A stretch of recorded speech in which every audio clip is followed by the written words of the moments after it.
Sexual Offences Court is a special courtroom that only deals with sexual offences. It provides special services to survivors of rape and other sexual offences.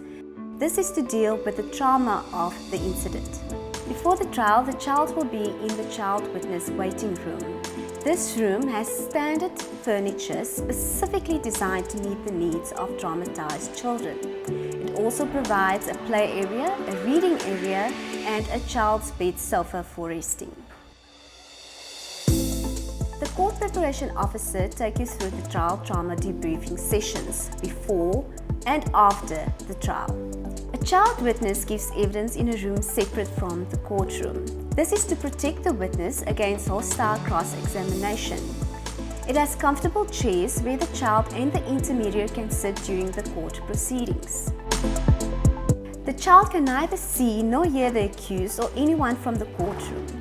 The courtroom is provided with closed-circuit television sets to enable people in the courtroom to view and hear the child and the intermediary as they speak. The magistrate is able to have a clear and close view of the child and the intermediary from the private testifying room through a monitor that is installed on the court bench.